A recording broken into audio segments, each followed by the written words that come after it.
And here we go, ladies and gentlemen, the second game of our Challenger stage. Now, this time around, second community team, Sovereign SG on the red. So they'll be taking the second pick. First pick here, RSG SG. Okay, so right off the bat, we are already looking at Lucas as well as Kimi that joined into the banning pool. So what's next now, right? Okay, so let's identify some of the key heroes that we gotta have to ban. Number one, Chip. Lucas, Chip, Kimi, Suyo. Suyo, Joy, Fanny, Yes.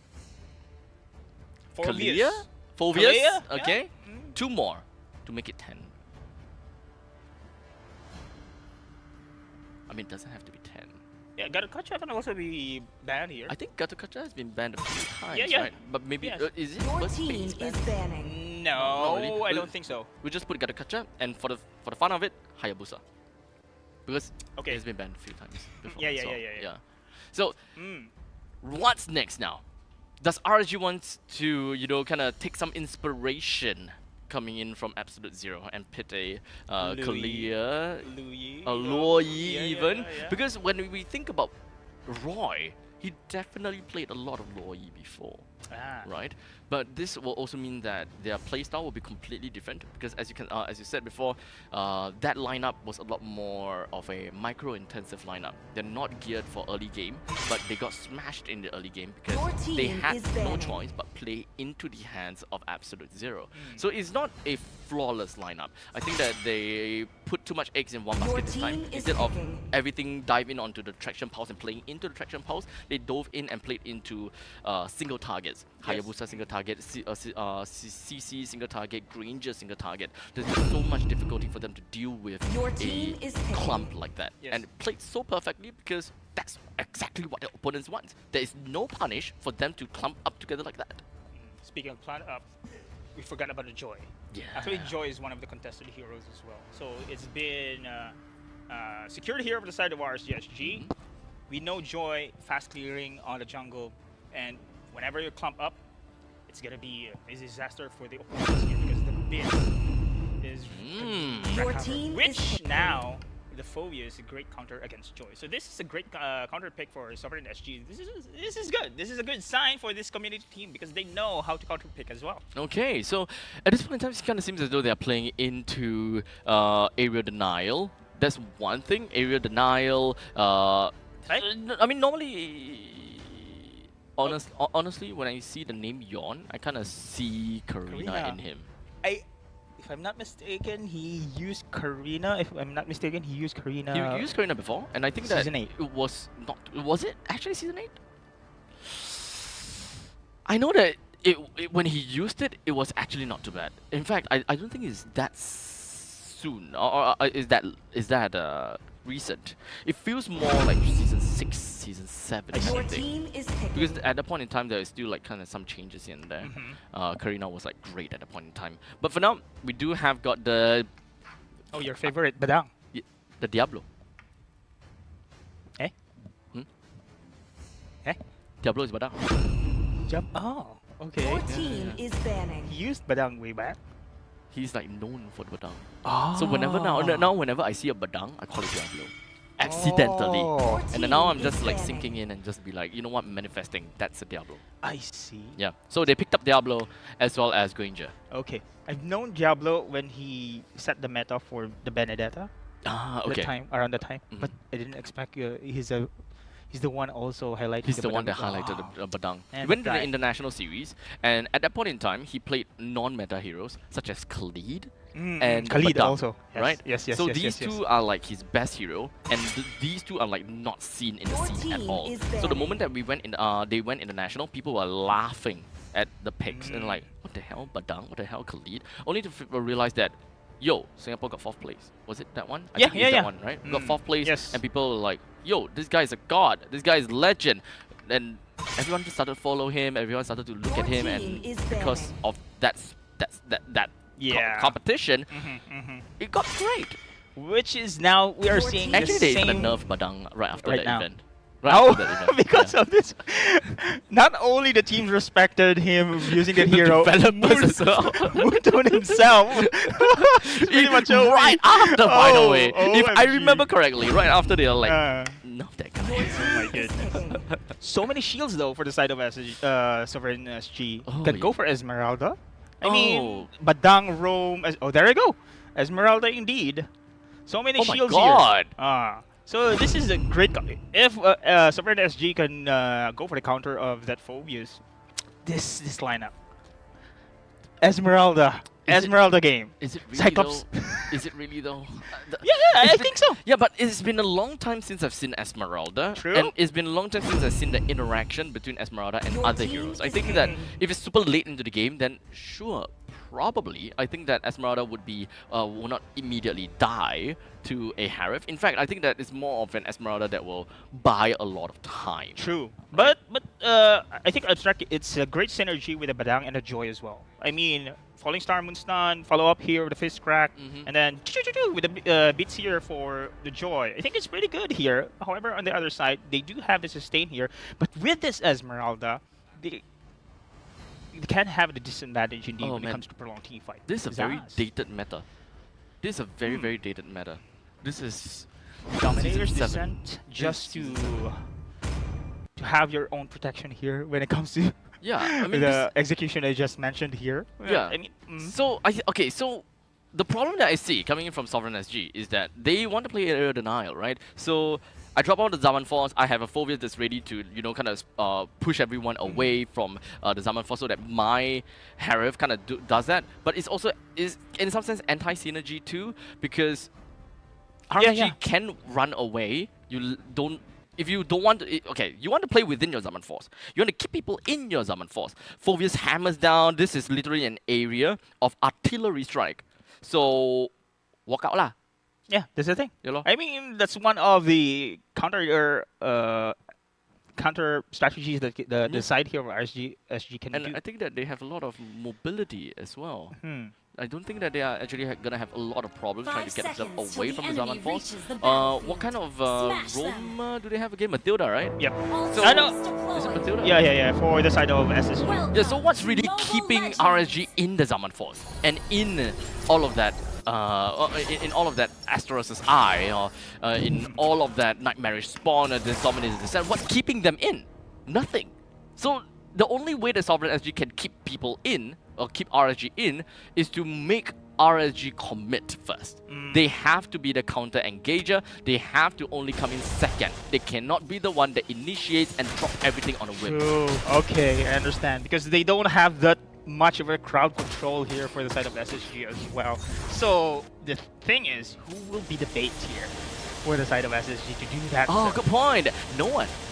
That's the thing. So their lineup here is more of a counter for that draft coming in from RSG SG. The damage though, can they rely only for the Harith, for the Suyo, which doesn't scale that as much compared to the CS coming in from Granger CS? I mean, in an ideal scenario, Kong should be able to be tanky enough to buy time. True, to be the bait, right? In the meantime, Carax also does have quite a bit of pretty good mobility, but I think that Carax playing as a Matilda should be more of the backup plan. You gotta join people out of the battle, like for example for Kong, right? You definitely need someone at the front so that you can run far away with the guiding wind. Carax himself, yes, he can use his circling eagle to run away, but I think that that's a wasted utility. Yep. So in fact, putting Kong in the middle of the battle and join him out in the event that something really goes awry, then that would be the better plan. They just need the proper follow-up here, but without the crowd control, I'm concerned on how they be able to execute here. As you can see, when it comes to harassment here, RSG plenty of arsenal to do so. And Kong, since you have mentioned, he is now in the forward, but let's see, the follow-up is enough. Oh, he actually flickered himself backwards just so that he would not be overextending in his battles against RSG. The damage is really lacking here at the side of Sovereign SG. They do have so many utilities, so many tanky players here, but level 4 is up now. DD is available for Creo Meow. But let's see.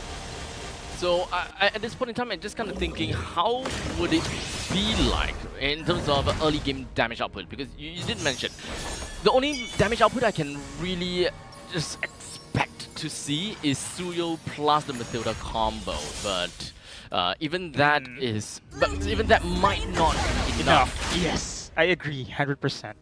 But so far, right now, no deaths whatsoever here in under 3 minutes because RSG SG just plenty of harassment that they can deal against this challenger team's SSG. But now, Night Shiki on that Harith. Summon Force available. There you go. And immediately he's just going to be putting his face right on the CS. Didn't really quite be enough to get a kill down on CS. Hold on a second. That is going to be a pretty one coming in from Jay. Locked right in. And Night Shiki is going to be the first one to be taken down. A single man circling Eagle Flicker as well. Okay, now that is questionable. This is the thing. Yes, you do have the damage from the Summon Force, but no, when it comes to the hold or how will you able to chase the enemy. As you mentioned, you just run away. That's it. Just run away. And it's a choke point after all as well. So Night Shiki doesn't really have any way to really do that, and especially even after Flicker has been expanded. That's the thing. So you need that follow-up here. We have seen Karax did the attempt of the circling Eagle, but he's just way too far. Plus Kyo Meow on that DD is way out of position as well. So they need to have this great communication on how they be able to execute those ultimates. Perfect timing on that major team fight. But so far, RSG SG again goes for the kill. There's definitely a gap in what Sovereign SG can do with their final composition, right? And I don't really see most of the way that it can play. Jay got a nice lockdown, but unfortunately RSG did not really come in for a good enough of a follow-up. But never mind, because that baited Sovereign SG enough. Oh boy, what a bait! Sovereign SG thought that, okay, this is just Jay all alone trying to jump in all by himself. But make no mistakes, Jay is no fool. He would not go in all alone, and RSG, they held back. I think that is very good trigger discipline. Even I myself looked at it and be like, that looks like a mistake. But no, this is just playing into the experience of Sovereign SG and be like, will you take this bait? Yeah, I do believe so.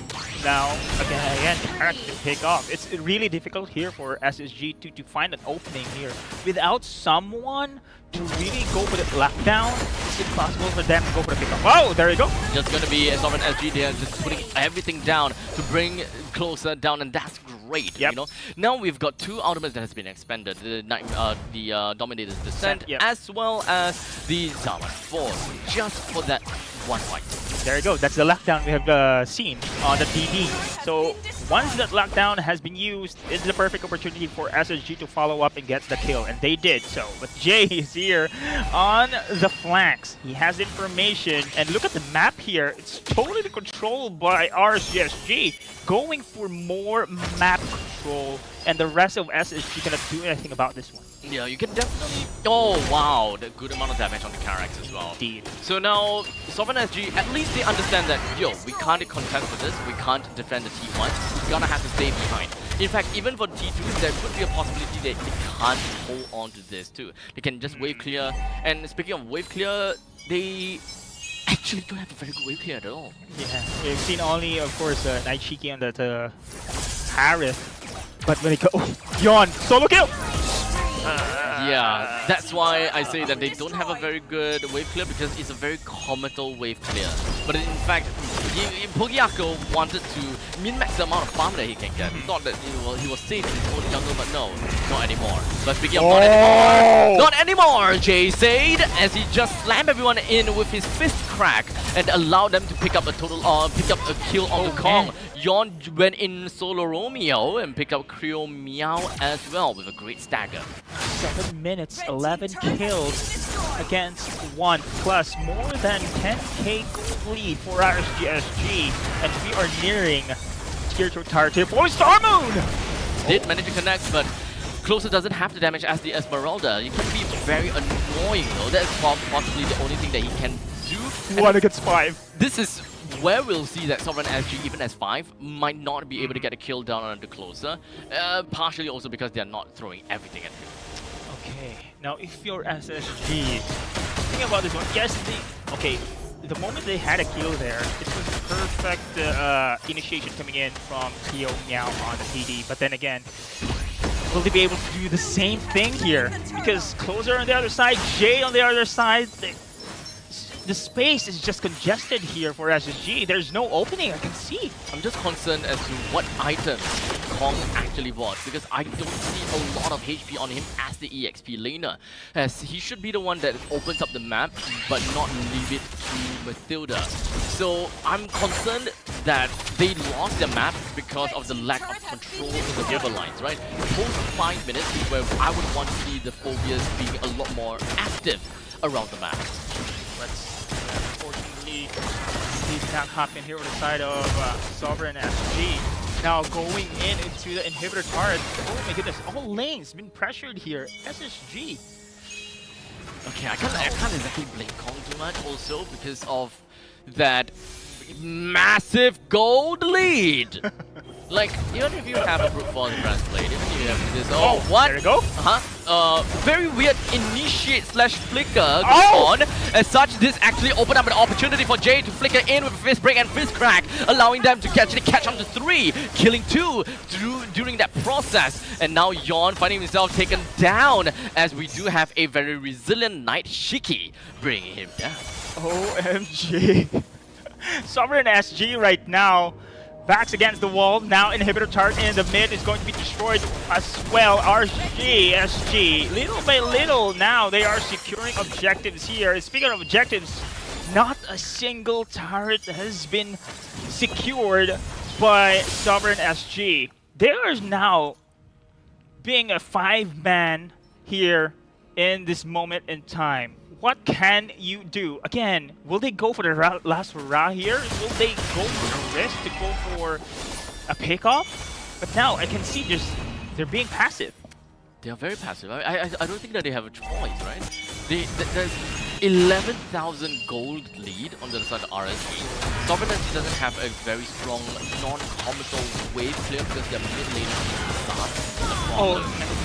They don't have a proper front line that can realistically be able to soak up damage, and the only one that can really do that is Kong. But he doesn't have the items to do that.